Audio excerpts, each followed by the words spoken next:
Welcome, everybody, to another edition of WWE 2013 here in TEW 2020. But before we get to the continuing road to Payback again, and don't worry, this is going to be the last time this week, but I really want to get people to go here. So, follow the link on the description to the YouTube channel census for this channel. It's just a couple questions because I want to see what people like, what they don't like, what they want to see more of, what they want to see less of. And, obviously some people, for certain channels or for certain series, really, can hear, some don't, but, it's a quick survey. You answer 4 or 5 questions. It takes maybe 5 minutes if you really think about it, but really should take even less. And, obviously there's going to be stuff I continue to do and I don't continue to do no matter what. But, I really do want to see what people like and don't like, just so I know for the future. But, just check that out. And, like I said, click the link. It'll take, maybe you a couple minutes. But anyway, be back with Raw in just a moment. So, welcome to Raw, live from the Hartford something Civic Center in beautiful Hartford, Connecticut. And we start with basically Randy Orton coming out to a big heel pop, saying, the clock is ticking on John Cena's title reign, but that's not what he wants to talk about tonight since, John's not here right now. What he wants to talk about is something pretty simple. Last week, I proved beyond a shadow of a doubt that Daniel Bryan, you were the weak link in Team Hell No. You are the reason why the Shield are tag champions right now. And it's your fault that Kane's in traction somewhere instead of wrestling. Bryan comes out, says, he's not the weak link. He and Kane were, a top tag team. They were friends. They were partners, and they were brothers in arms. And there's nothing Orton can say. And Orton says, it's pretty simple. Kane's out. You're not the tag champs anymore, and Reigns ran you over, and I kicked your ass. I was about to knock your head off if Cena didn't show up to save you. And that's all you are. Cena's little new friend for the moment, and he'll toss aside like all the others. But after the Sunday after Payback, he's not going to be here to fight your battles anymore. Let's be the Viper's time in the WWE, and next time he won't be there to save you from getting your head kicked in. Orton walks away as Bryan is left in the ring as the crowd chants yes, getting behind him, but Bryan looks a little forlorn, and maybe, that Orton's words have, sort of gotten into his head. As we go to a commercial, as this gets an 88, then we come back, Bryan comes back and says he wants to prove he's not the weak linked, so he calls out anybody to face him in the ring. Dun dun, dun dun. Out comes the Shield, but after a moment, only Dean Ambrose comes down to the ring, and I guess we've got a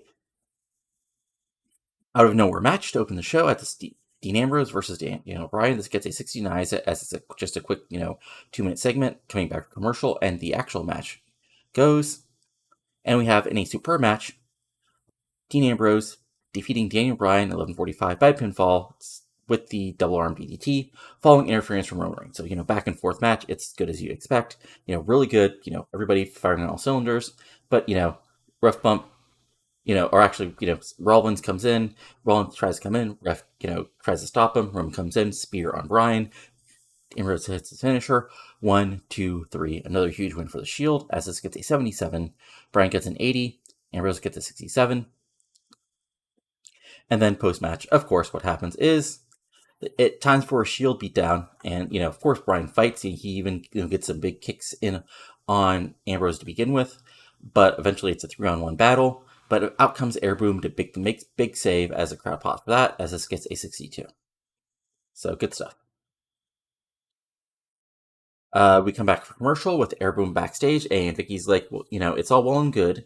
Excuse me, it's all well and good. Do you think you're out there, saving Daniel Bryan? But saving him doesn't make you the number one contenders or okay to take on the tag teams. You just have to prove you're worthy to face the Shield at Payback for the tag team titles.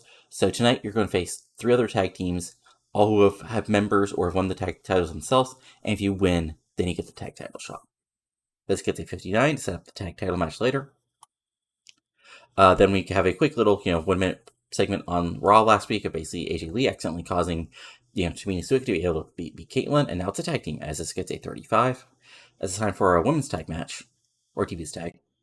As an extremely short match, Tamina Snuka and Axon of all people defeated AJ Lee and Kaitlyn in 2:34 when Tamina Snuka pins Kaitlyn with a Superfly Splash. Same thing happens, Kaitlyn's getting advantage. AJ Lee, quote unquote, tries to help her out. It's basically I'm going for the old bonk head finish here. AJ Lee goes to the outside. Snuka hits the big boot, goes up top, hits a splash on the Divas champion, and gets the 1, 2, 3. This gets a 46. Kaitlyn gets a 62. AJ Lee gets a 71. Oksana gets a 46. Tamina Snuka gets a 50. No surprises on what I actually rated people on, but this is still 2013 women's division. Then after that, AJ, Kaitlyn is upset again. She's really unhappy, and AJ Lee tries to calm her down, but Kaitlyn pushes away, and she walks away. It looks like this little friendship is on the rocks. And after the actual commercial, we get an update from the announcers that at Payback it'll be Kaitlyn versus Tamina Snuka for the Divas Championship. Then we have we go back to basically the locker room. I can't believe I just completely forgot about that word for a minute. And Bryan is angry, like he's pushing lockers away. He's like hitting random kicks on the lockers, and he's like just angry as hell. When Cena comes in, he's like, "Look, Orton's a snake in the grass. He's going to say whatever he wants to get in your head. You gotta not let that go." But Bryan fires back. But he didn't lie, John. Kane is gone attraction. I couldn't save Airboot. Yeah, Airboot needed to help me out. I lost tonight. Yeah, because they had you 3-on-1. Look, just focus on yourself. Do what you can. I know you can do it, Bryan. And Cena, and Bryan still looks upset, but he, just walks away and just says nothing as this gets to 73. But segment continues as in walks Vicky Guerrero and says, excuse me, John, but tonight you need a partner. As it's going to be you and a partner versus Roman Reigns and Seth Rollins. Pop for that. As now Cena needs a partner for tonight. And this gets a 74 as we set up our main event for later tonight. And then we have a little pre-show segment where the R&B are hyped up in the ring. They play the guitar, play the air guitar. They rock out and say, as Drew's a former member of the Unified Tag Champions, he and Slater are going to win in this ring tonight and get up back to the top where they belong. Jinder looks slightly peeved that he's not chosen for the match, but he's at ringside helping out his brothers as we go to the actual tag match, as this gets a 48. And the match itself, as in about like decent reaction to the crowd, but subpar wrestling. Kofi Kingston and Evan Bourne defeated Primo and Upco, Drew McIntyre and Heath Slater, and Team Rhodes Scholars of Cody Rhodes and Damien Sandow in 10:43. When Kofi Kingston pinned Heath Slater with a Trouble in Paradise, this gets a 57. Bourne gets a 49 because he's still injured. Kofi gets a 60. Epico and Primo gets a 40. Yes, they were tag champs before. Heath Slater gets a 43. Drew McIntyre gets a 45. Sandow gets a 44. And Cody Rhodes gets a 59. Good stuff. And post-match, Air Boom celebrates to a 61. As that match is officially made for Payback as well. It's Kofi. Oops. Yeah, it's Kofi. It's Evan Bourne. It's Roman Reigns. It's Seth Rollins. No, wait. Who are the tag champions? Oh, hold on. Who did I... Oh, yeah. It's Roman and Dean, not Roman and Seth. That, and it's a big show. So yeah, this gets a 61. And then we come back to commercial. Should have had another segment there, but shit happens. What can you do? If we had something where Cesaro, does in a ring, he brings out Swagger as a partner and says, "Kid, Gabriel, this is nothing personal, but Gabriel, you're not. Kid could be as impressive as I am if he drops his partner, and tonight we're going to prove that in this ring with my partner Swagger as we take you apart." 47 quick promo as Kid and Gabriel come out for their tag match. As in a decent match, which gets a 60, Antonio Cesaro and Jack Swagger defeats Gabriel and Kid in 7:20. When Swagger submits Gabriel with a Patriot Lock, this gets a 60, like I said. And sort of the match is basically, Gabriel does try his best, but Swagger, who is a former world champion, just drops him with a suplex, locks in the Patriot Lock, and there's nowhere for Gabriel to go, and he has to tap out. As Kid looks openly disappointed in the ring, as Cesaro basically blocks him from making the tag and points his Swagger, basically making him tap out. And this gets a 53. Swagger gets a 59. Tyson gets a 49, and Justin Gabriel gets a 46. As this gets a 60 overall, like I said. And post match, Cesaro and Swagger celebrate, and Kid and Gabriel are upset on the outside as this gets a 48.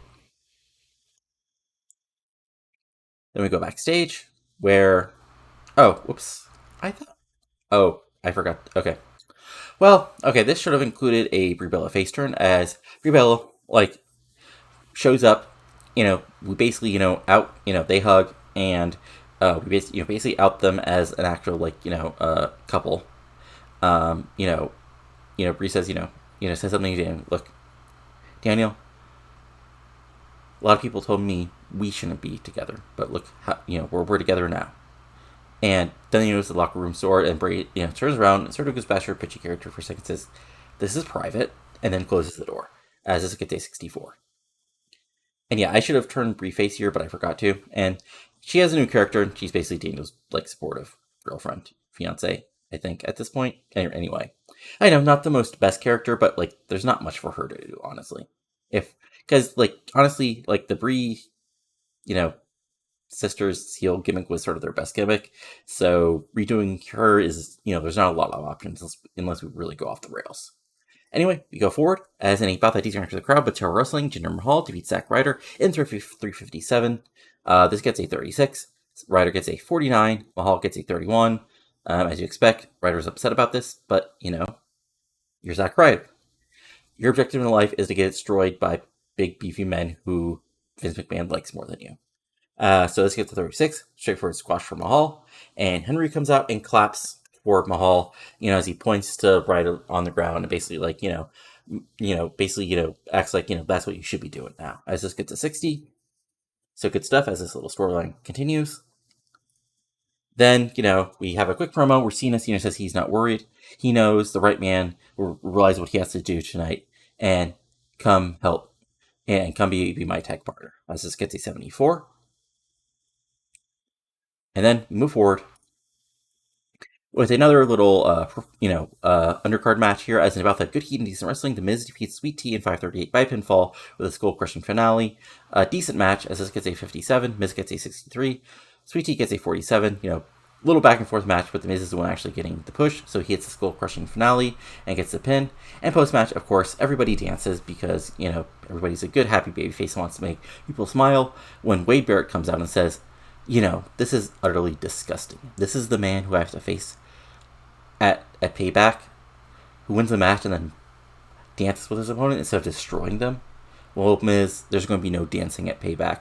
The only thing you're going to be dancing with is the hospital bills you're going to have to pay after I knock you out with the bullhammer again. And then he walks away. This gets a 66. Obviously, I only rated Wade and Miz there. And then we have a quick little fun thing here, which might totally bomb, but I thought of the idea, so I was wacky. So Ryback comes out and says he wants a challenge from a real Irishman, not a fake one like Sheamus. And some wacky Irish music hits. I'm sure Finley had some really dumb, or Hornswoggle had some really dumb theme music I'm just blanking on. And out comes local jobber Anthony Green, basically dressed up like a leprechaun. Green says, he's, with a really bad Irish accent, says he's from Limerick, and he's here to give Ryback a good battling like Sheamus can't. Yes, an even worse Irish accent than that. So this gets a 74. And, and so we go back to commercial. We come back from commercial. We do Smackdown Hotel, focusing on Dolph versus Jericho. That's how I'm going to explain that bad placement. And this gets a 69. And the actual match is Ryback destroying Anthony Green in 35 seconds with a shell shock. As you'd imagine, this gets a 51. Ryback gets a 71. Green gets a 21. And then post-match, Sheamus, goes for another shell shock. When Ryback goes for another shell shock when Sheamus shows up. And, of course, the fight is on, as this gets a 75. As these guys just continue to fight and actually get decent numbers, which is kind of interesting. This gets a 75, like I said. So we go back in commercial. Everybody makes their entrances. And it looks like it's going to be a 2-on-1 when Bryan's music hits. He comes out. Crowd chants yes. And he is now Cena's partner for tonight, as this gets a 68. As basically, it's everybody in the ring, and then Bryan's music hitting. And then it's time for the main event. As in both had fantastic heat and great wrestling, John Cena and Daniel Bryan defeats Roman Reigns and Seth Rollins in 14:05. When, it says Rollins was counted out, but what happens here, because the weird booking. This gets a 71, so decent, like not great, but about what I expect. So what actually happens is Bryan has Rollins in the yes lock when Dean Ambrose comes in for the DQ, and the beatdown is on. So Bryan gets a 77, Cena gets an 83, Rollins gets a 65, Reigns gets a 60, and then post match, it's a 4-on-2. As outcomes, oh, I probably should have rated Evan and Kofi, but oh well, not the end of the world.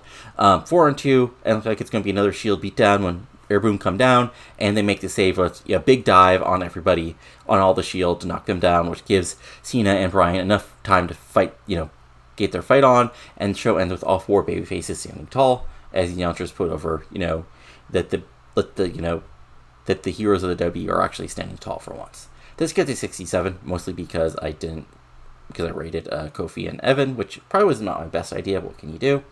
As the show ends with a 77. Okay, so still a good solid show. And yeah, I think, there are some criticisms of WWE booking is a little overblown. The one thing they don't do that I think is actually completely true is they don't make all the baby faces friends. So that's something I do actually want to build up, But yeah, so let's just see if there's any interesting email here, and then we'll move on to Smackdown.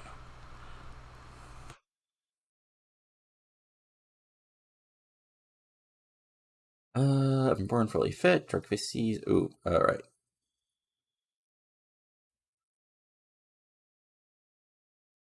Fine. Yay. Stop smoking the weed. Okay. Right, Fujita. All right. So, I'll be back in just a second with the Smackdown. All right, it's now time for Smackdown from the lovely Nassau Coliseum in New York on Long Island. Start out with Miss TV with Alberto Del Rio. Del Rio comes out, basically he's, real cocky, getting real cocky. He needs to push the idea this is his destiny to become Intercontinental Champion once again. And Dolph Ziggler was lucky. He had a whole team behind him. Del Rio was all on his own. He got surprised right there on Raw after WrestleMania. And every night since then, he's thought about how he should still be the World Heavyweight Champion. And Ziggler is nothing but a thief in the night, and he's going to win back his title now that Swagger isn't involved. Because, pushes him saying, you had a rematch at Backlash and you lost. Del Rio tosses that aside and says, that was one night, but my destiny is to be World Heavyweight Champion again, and will do anything to get that title once again. And, Miz says, Ziggler's been very, successful so far, so you've got a lot sitting in front of you. Del Rio just says, I can make you an example of what I'm going to do to Ziggler. Right? Miz like, look, I'm not wrestling today, okay? And Del Rio simply sneers and then walks away. Mostly, to a mixed crowd reaction. As this gets a 70, and we come back from commercial. It's time for opening match as an about the decent for the crowd, but subpar wrestling. Gabriel and Kidd get a little bit of return of momentum as they defeat Tons of Funk, Birdie Clay, and Sweet Tea in 6:48 when Tyson Kidd pins Sweet Tea. This gets a 53. Tyson Kidd gets a 51. Justin Gabriel gets a 47. Sweet Tea gets a 53. Bros Clay gets a 35. Decent win for Gabriel and Kidd. And then post-match, they have a quick promo, which gets a 37 because, it's Justin Gabriel and Tyson Kidd. As they say, they call out Cesaro for a rematch at Payback, where Cesaro can pick any partner he wants. But they want one more shot to prove that they're a team on the rise. And neither of them are the weak link. They're stronger together. As this gets a 37. And we go backstage where Jericho cuts a promo and says, last week, Ziggler's the champion for a reason, and he's fine that he defeated him. But tonight, he's going to show everybody why he's the man who defeated The Rock and Stone Cold Steve Austin one night when he takes apart a former world champion, Jack Swagger. This gets a 68, perfectly solid promo, putting over our SmackDown main event. And then we move forward where, backstage where Nattie, goes up to AJ, says, she sees right through AJ's little conniving plan, her whole thing, she feels upset that she even helped Kaitlyn when this is all a damn setup, and she's acts innocent, like, what are you talking about? My brother's, kind of a goof, but she really, loves Kate. She really has a crush on Kaitlyn, and I'm just trying to help him out, and trying to get those two crazy kids together. Nattie says, this is all BS. I'm going to prove. So, come to the ring, and I'm going to beat the truth out of you. And she's like, fine. And of course, she has the crazy eyes. As this gets a 58, as we move forward, to a Raw rebound, focusing, of course, on Daniel Bryan's story, which gets a 59. And move forward to the actual next match. As an decent match, Evan Bourne and Kofi Kingston defeat the Usos in 807 when Evan Bourne pinned Jey Uso with the Airborne. This gets a 62. Perfectly solid tag match as Kofi gets a 59, Evan Bourne gets a 56, Jimmy Uso gets a 49, and Jey Uso gets a 48. Decent match, back and forth, solid match, high flying match, but Evan Bourne gets the big win. And post match, Usos take the mic, says, Us, at Payback, you give the sheet hell. Let's try it again. At Payback, Us, you give those Shield boys some hell, okay? Kofi and Bourne agree, and everybody's happy. This gets a 55. And then Dolph basically walked up to Miz backstage, who's like, at catering table or whatever, as he wants his own Miz TV. Miz like, fine, next week, come on in, no problem. And Dolph's like, no, I want Miz TV tonight. They answered Dolph. And Miz like, okay, fine. Let's get to 68. And then we have our extremely short match. AJ Lee defeats Nattie Neidhart in 316 by pinfall. Basically what happens is Ryan Lee comes out and distracts Nattie, and, she points to AJ Lee. She's like, she basically, does the whole thing. She's making a fool of you and Kaitlyn. Ryan Lee says, no, she's my sister. And then Lee hits her with a DDT or something and gets the pinfall victory. This gets a 59. Nattie gets a 54. AJ Lee gets a 68. And then post-match, AJ tells Ryan he did a good job. And it'll take a little bit longer for Kaitlyn to come over and realize he's the man. He's the man for her. Ryan Lee smiles goofily, and AJ laughs crazily as it gets to 53. Then we move forward. We have Alberto Del Rio defeats Sin Cara 804 by pinfall. This gets a 60. Sin Cara gets a 44. Del Rio gets 72. And sort of Sin Cara, they back and forth, do a little bit of lucha stuff, but eventually Del Rio takes over, and he honestly just kicks the crap out of Del Rio. Just takes him apart, and finally just sort of ends up mercifully after just beating him up solid for a couple minutes in a row. Goes up top, hits his his weird kick thing from the top rope, his weird stomp thing, gets the 1, 2, 3 right in the middle of the ring. This gets to 60, like I said. And post match, he just continues the assault as the crowd begins to boo. As he shouts out, this is his destiny, until basically a few officials come out and Del Rio walks away, raising his hands triumphantly, as the crowd is now mostly booing him, as this gets a 68. And then we have our TV main event as an About That Good Heat and Decent Wrestling. Chris Jericho defeats Jack Swagger in 11:34 by pinfall with a fast roll-up, as it looks like Swagger is going to lock on Patriot Lock, but Jericho gets out of it, hits a quick victory roll, holds the tights a little bit and gets the 1, 2, 3, as Jericho gets a 68, Swagger gets a 50. Of course, Swagger is upset, and it's time for a beatdown, but Big Show, of all people, saves, as, basically, scaring Swagger away, as this gets a 69. As, the announcers are confused, as, of course, Big Show has been a heel previously, and, he still looks angry, but he, helps Jericho up and then walks away, as this gets a 69. And then, in our main event, Dolph Ziggler comes out with The Miz for a Miz TV. He basically, goes over, he's sick and tired of Jericho, acting like it's some conspiracy against him, when the reality is, yes, Ziggler took the opportunity. Was it on the level? No, that's what the Money in the Bank is about. Taking the opportunity that's in front of you, grabbing that brass ring, and that's why he's the World Heavyweight Champion, and Del Rio is whining about how it should be his destiny. You got the rematch, and now you're getting another one, but after this, it's going to be your last shot, Del Rio. And and after Payback, there's nothing you're going to be able to say about it. Your destiny will be unfulfilled. Del Rio comes out, and Armstead says, no, this is not happening. I will prove you're nothing but a fraud and have my title around my waist. They face off. Miz tries to get between them as the show goes off the air. As this gets a 77. And overall, we're looking at a 69. Perfectly decent, again. This, Smackdown is Smackdown. It's very much the B show. Honestly, I'm pushing as even more the B show as it was in real life, as at least on Smackdown, at this time, you were at least getting some, Bryan and Shield matches, but, I don't want to do Rematch Central. WWE kind of was in this time. You can only do so many Shield matches on every show, even though they're really good Shield matches. Regardless, as this loads, let's see if anything interesting happens. Let's see here. Aw, but he's just retiring. That's sad.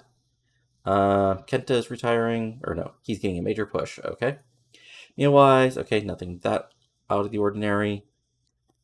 Let's go do a couple quick checks in. So,